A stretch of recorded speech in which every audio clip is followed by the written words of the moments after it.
18 सालों में 250 से ज्यादा, 250 से ज्यादा घोटाले हुए हैं। अगर हम उसकी लिस्ट बनाने चले तो हम यहाँ पे 2 घंटे के लिए खड़े रहेंगे।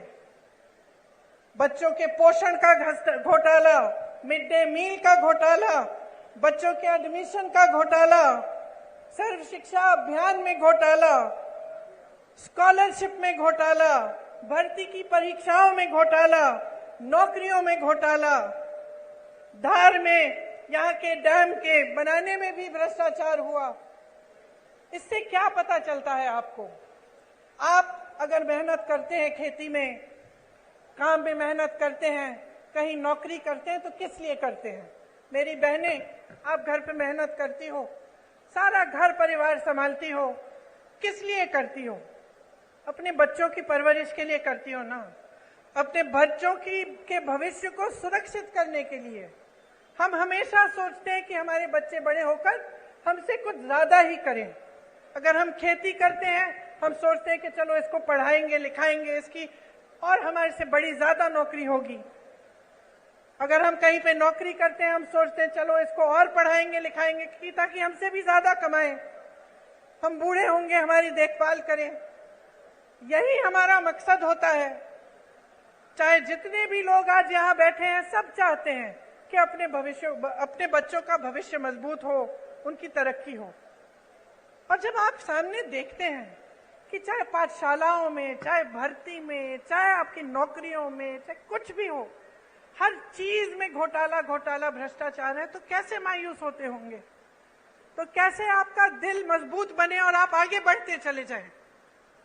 जब आपने किसी पर भरोसा किया, आपने अपना पूरा भरोसा एक नेता में डाला, एक पार्टी में डाला, और आपको पता चला कि 3.5 सालों से, उससे पहले भी जब इनकी सरकार थी, तो सिर्फ भ्रष्टाचार भ्रष्टाचार भ्रष्टाचार करते रहे। मैं जानती हूं कि आप में से कुछ लोग हैं जो सोचते हैं कि चलो खा रहा है, थोड़ा बहुत उसको खाने दो, हमारा काम तो करे, है कि नहीं? मैंने बहुत बार सुना है कि लोग कहते हैं चलो कोई बात नहीं, थोड़ा बहुत सब करते हैं, लेकिन कम से कम हमारा काम तो हो रहा है। मैंने बहुत बार कभी सुना है। लेकिन यहां तो परिस्थिति है कि खाए जा रहे हैं, खाए जा रहे हैं, खाए जा रहे हैं, आपका एक काम नहीं हो रहा है। यहां व्यापम का घोटाला हुआ, 50 से अधिक लोगों की मौत हुई। इन्होंने जांच कराई। ये जो ईडी ये सबके घर भेज देते हैं एजेंसियों को, पता चला कि किसी ने इनके खिलाफ कुछ कह दिया, लिख दिया, एकदम ईडी पहुंच गई उनके घर।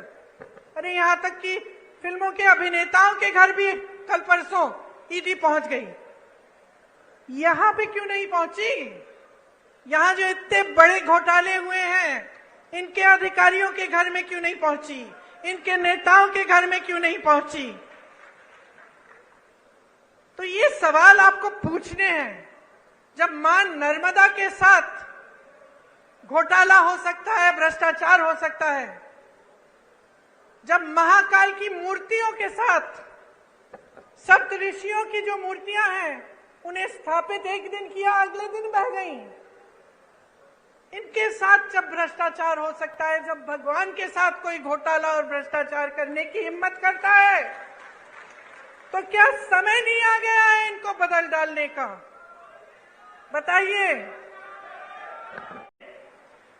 जब आप ही की संपत्ति, इस देश की संपत्ति, जो सबसे बड़े बड़े पीएसयू हैं, वही अपने दोस्तों को बेच डाले। जब यहाँ खड़े हुए जितने भी अधिकारी हैं, पुलिस वाले खड़े हैं, कर्मचारी हैं, इनको पुराना पेंशन नहीं मिलता। जब इसको देने का समय आता है तो आपको बताया जाता है कि पैसे नहीं हैं। तो अगर पैसे नहीं हैं तो अडानी जी के हजारों करोड़ लोन माफ कैसे हो रहे हैं? अगर किसान के कर्ज माफ नहीं हो सकते तो ये बड़े बड़े उद्योगपतियों के कर्ज माफ कैसे हो रहे हैं? ये सवाल आपको पूछना पड़ेगा, क्योंकि आप अगर ये सवाल नहीं पूछेंगे तो हमारी नहीं, इन सब नेताओं की नहीं, आप सबकी जिंदगी बर्बाद होगी, आपका भविष्य बर्बाद होगा, आपके आने वाले दिन अच्छे नहीं। बुरे होंगे और ये बात आपको गहराई में समझनी पड़ेगी।